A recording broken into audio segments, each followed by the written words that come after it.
Today, at the start of the year 2022, a Rolex Datejust 41 costs £6,350. That is a lot of money. It's easy to get desensitized to it, however, so I decided to see if I could assemble a collection of 3 great watches from 3 incredibly historic brands for less to prove a point. This is the result.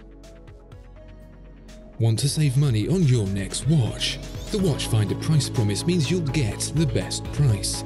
Search Watchfinder to discover more. If you like what we do, please let us know by making sure to like, comment and subscribe. It really helps us with the YouTube algorithm, which means we can make more of the content you want to see most. Thank you. You might be familiar with Longines. You might have seen them at the cheaper end of the duty-free, mixing it with the diesels and fossil watches and the like. What that tells you is that Longines does not occupy the same history books as Rolex, that it is a cheaper brand for entry-level collectors who just want something that says Swiss made on the dial. This couldn't be more wrong. We'll start at the start. Longines opened its doors in 1832, not 1932, 1832, 3/4 of a century before Rolex. It set multiple accuracy awards, dominated sales, especially in the US, created the first wristwatch chronograph caliber, was the official supplier to the International Aeronautical Foundation, equipped Charles Lindbergh on the first non-stop solo flight across the Atlantic, timed Donald Campbell for the land speed record in Bluebird 2, served as timekeeper for the Olympics, and even spearheaded much of the modern mechanized watchmaking processes we see in Switzerland today. Longines was so incredibly popular that, even back in the 1800s, before logos on dials were really a thing, its watches were often faked, forcing the watchmaker to create a logo and have it registered with the Federal Office of Intellectual Property to afford some legal protection. It is, to this day, the oldest registered brand still in use. So while decades of change have shuffled Longines to the back of the deck, nothing can change the incredible history that gave it its existence today. Rumour has it that the Swatch Group, which owns both Longines and Omega, deliberated over which of the 2 defunct brands to revive as its mid-tier offering, and it was Omega that was chosen simply because it was easier to pronounce. This heritage military demonstrates why both watchmakers should have remained equals, harking back to a period in the 40s when Longines supplied the British Royal Air Force with pilot's watches just like this. The 38.5mm case in steel, with the cream dial and blued hands, draws inspiration from a Longines that existed before the Datejust had even been conceived. And at £1,750, it's a considerable amount cheaper too. It's to the other side of the Atlantic where we find our next contender, to Lancaster, Pennsylvania, birthplace of the Hamilton Watch Company in 1892. This period marked a boom time in the growth of the United States railroad system, and it was to companies like Hamilton that the challenge was set to build watches both accurate enough and plentiful enough to keep the railroad running smoothly. Poor timekeeping had already demonstrated how deadly it could be when a watch running 4 minutes late cost 9 lives when 2 trains collided. So whilst a Swiss watchmaker consisted of a handful of people in a rented office, Hamilton's goals needed an altogether larger setup.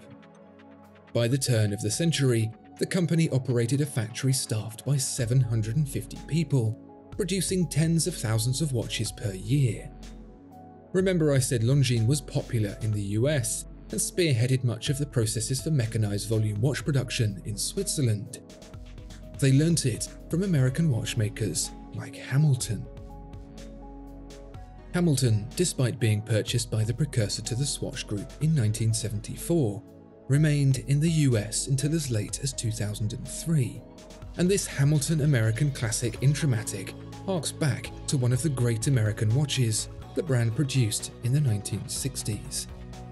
As the golden era of motorsport, a classic chronograph was at the top of every brand's wish list, and Hamilton were not going to be left out. Not only that, but the watch this is based on was Hamilton's platform to launch the legendary Chrono-Matic automatic chronograph, the world's first, as part of a joint partnership with Tag Heuer and Breitling. At 40mm, it wears just right. It maintains that eye-catching inverted twin subdial layout and, best of all, costs just £1,985. Looks, heritage, and complication for less than a third the cost of the Datejust. Yes, please. We've seen pilot's watches from the 1940s and racing chronographs from the 1960s. To really round this collection out, it would make sense to complete it with something from the shock era of the 1970s, when mechanical watches competed against a new technology to maintain relevance. This is the era that delivered the stylized angular designs that have once again become so incredibly popular. But the problem is, getting a good one makes even the Datejust look cheap. It seems the choices are twofold. Purchase a 70s-inspired watch from a manufacturer that has real credibility from the period, or choose a copycat watch instead from a brand cashing in on the trends of today. Believe it or not, there is actually a third option with the Baume Mercier Riviera. For a second round of disbelief, believe it or not, but Baume Mercier is the oldest watchmaker here, founding its business all the way back in 1830. Like Longines, the brand has achieved many things that you might not expect, chief of which was producing a 70s-styled watch before both Patek Philippe and Vacheron Constantin.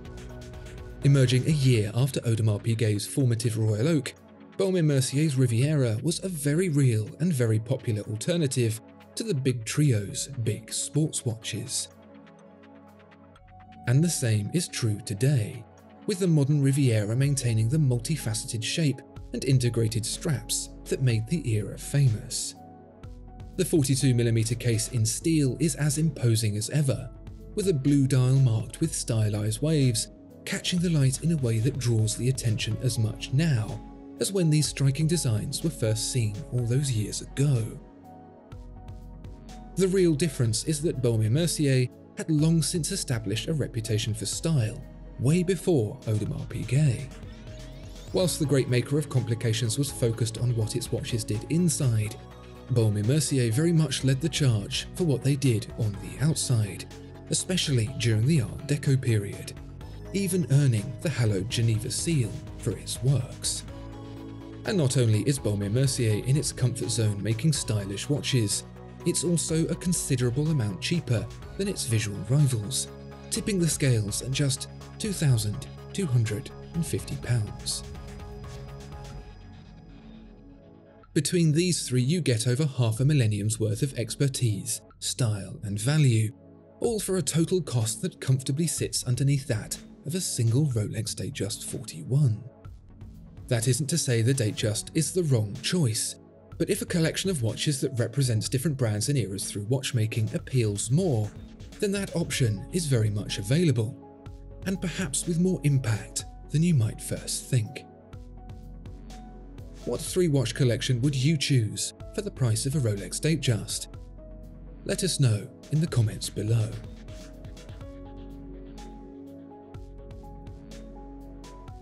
Discover more exceptional watches at Watchfinder.